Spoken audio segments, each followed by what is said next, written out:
I've been using the M4 iPad Pro for 1 year now, and this is my experience. Drop a like down below, subscribe to the channel, let's get started.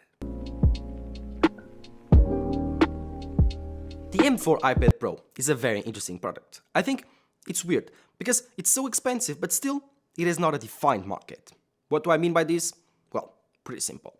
I do believe that the M4 iPad Pro is a great product. It's actually the best iPad ever, for sure. But the thing about the M4 iPad Pro that actually bothers me some is that it costs $2,000, the whole package, the Magic Keyboard, the Apple Pencil, and the baseline 13-inch iPad Pro, and it's still not a laptop replacement. I mean, it is, but it's not in all cases, so I cannot recommend the M4 iPad Pro over a MacBook Air. So, what's the market? What market does the M4 iPad Pro serve? And that's the question, because I think it sits between two very important and very competitive products. The baseline iPads, the baseline cheap iPads, now with the iPad 10 or 11 generation with the A18 chip if I'm not wrong, and the M4 MacBook Airs, which are amazing value computers. So, where does the M4 iPad Pro sit? This is not an iPad, and it's actually very weird to say, because the name, it's an iPad, and Apple sells it as an iPad. But, in my opinion, this is an iPad. This is the baseline iPad 10 generation.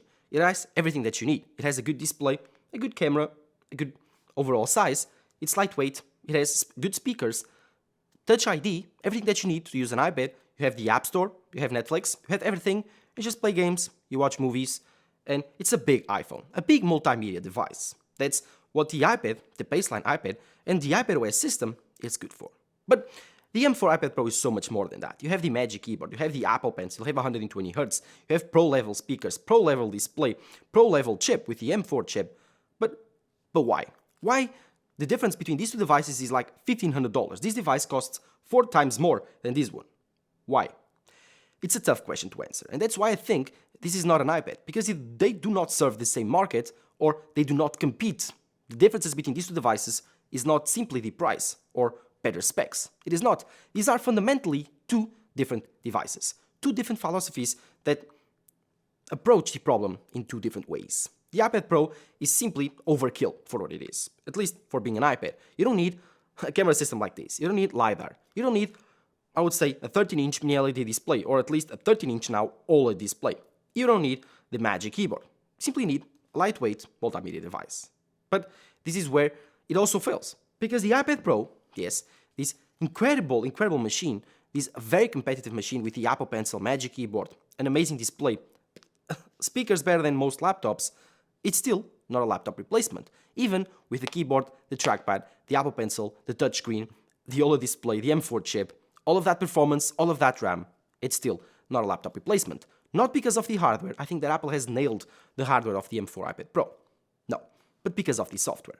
iPadOS, it's still very limited to be a laptop replacement, especially on the software support side of things. You also have lots of issues on the feature side of things of iPadOS. Still does not have Finder, a good file system, still does not have a good window management system, but putting those petty things to the side, looking at specifically and objectively to the support system in terms of software of iPadOS, it's much more limited than macOS, or even more limited with Windows systems. So, if you want a computer for work, for university, I would say that if you are an engineering student, or if you want a specific type of software to work on, SolidWorks as an example, then buying an iPad Pro is very limiting, because you won't have that specific software on your device. This is a good software system, this is a good hardware system, both for students that only need Excel, Word, PowerPoint, the Office suite, and they will only want to use the Apple Pencil to take notes, or the Notes app. Other than that, it's still very limited. And on the professional side of things, this iPad Pro is also very limited, because, again, Final Cut Pro is not the full-fat app. Photoshop is not a full-fat app. All the apps that you are used to use as a professional, they are not fully capable on the iPad Pro. They are still in development, or they still have beta features, or they still have like missing features. DaVinci Resolve is an option for that. So the iPad Pro is not a replacement for professionals on the 3D space, on the video editing space, the photo editing space. For professionals that require lots of good displays, good speakers, they require amazing performance and RAM. The iPad Pro has all of that, but on the software side of things, fails miserably. This could all be fixed if the iPad Pro ran macOS, but then you would have another issue, which is macOS is not optimized for touch. And Apple approached the iPad Pro always with the same mindset, touch first. So I think that the iPad Pro, the M4 iPad Pro, the M3 iPad Pro, the M2 whatever, fails in one specific way. It's not the display, it's not the hardware, it's not the price even.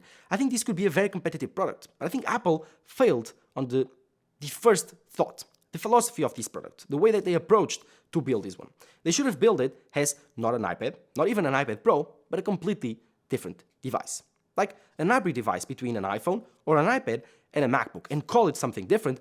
Give it specific software for the iPad Pro, not the same one found on the iPad 10th generation. I mean, this iPad is great, but it's simply way worse and completely different device than the iPad Pro. Why do they run the same software? iPadOS is perfect for the iPad 10th generation. Trust me, it is. It runs iOS with a bigger scaled-up version, and it's something that is very interesting for lots of people. People love iOS, people love their iPhones, and they want to use it on a bigger display with a bigger canvas to play games and watch videos and movies.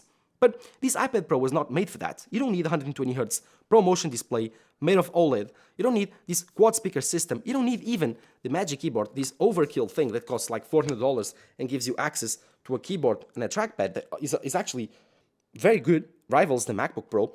You don't need incredible speaker system. You don't need the Apple Pencil, all of these things to play games and to watch movies. So I think that Apple failed completely when building this product from ground up. I think they should have focused on making this device a MacBook killer and not an hybrid between the two. So, like a strange creature that does not fit in any type of market. It fails to fit on the MacBook market, so to compete with MacBooks, and it fails to compete with iPads. So, where does it sit?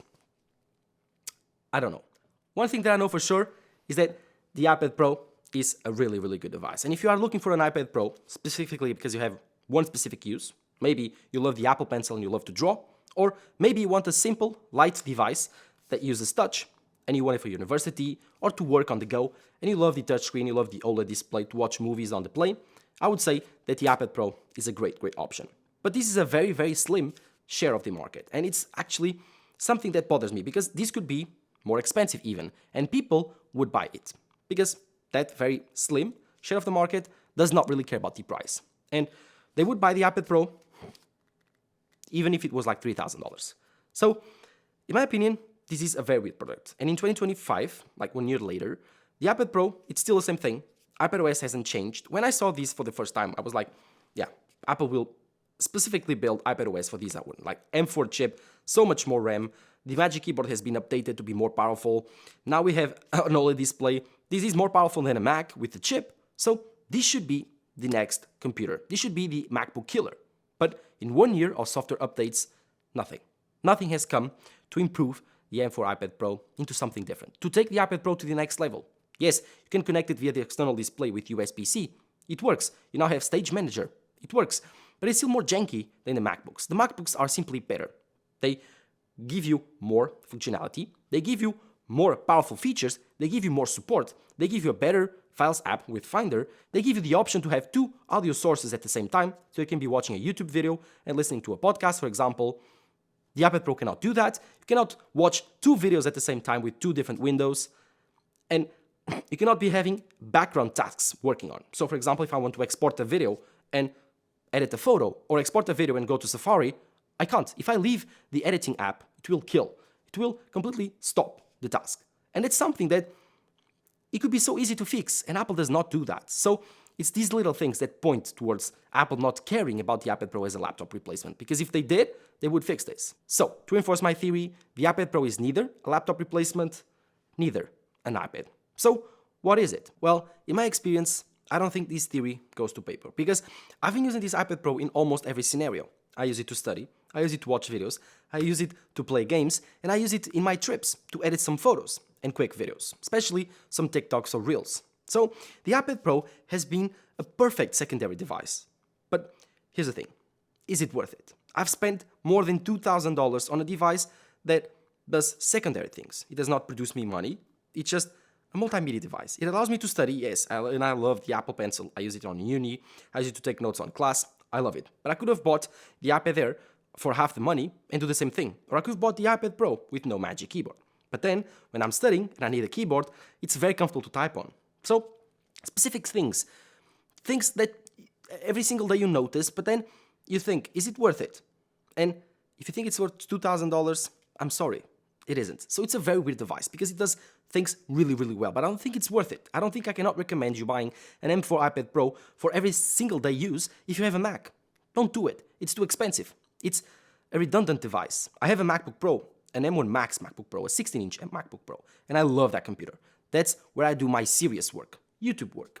I could have done that on the iPad Pro, the M4 iPad Pro. But then the Final Cut Pro app is very janky. You cannot export videos while you are doing other things. So again, no background tasks, no multi-source audio, and no plugins. So lots of things are limiting for me in terms of the Final Cut Pro app here, even DaVinci Resolve. So I cannot use this as my main computer. So I have a MacBook Pro with the M1 Max chip and the 16-inch display. So this is more of a multimedia device, a secondary device that I use for uni. But then you ask, could not I done this and use this with the iPad 10? A $500 device with a smaller display, an LCD display, yes, you have a USB-C Apple Pencil so you can use it, you have the Touch ID system, you have the speaker system, so this $500 iPad could have done the same things as this $2,000 iPad. And if you ask me, this is a way, way better deal. So buying iPads specifically, it's very, very tough in 2025. So if you have the money and you don't really care about value, buy the M4 iPad Pro with the Magic Keyboard and the Apple Pencil. That's the best iPad experience you can get, although you will feel like at the end it won't be worth the money, but it will still be an amazing experience. Well, if you want the best value computer out there, go for the MacBook Air. If you want the best value iPad, I think that the differences between the iPad 10 and the iPad Air are not big enough for me to justify the extra $200-300, so go for the iPad 10, the basic iPad. This is the best value iPad you can buy. Thank you guys for watching. Drop a like down below, subscribe to the channel. This has been my 1-year review of the M4 iPad Pro. Bye bye.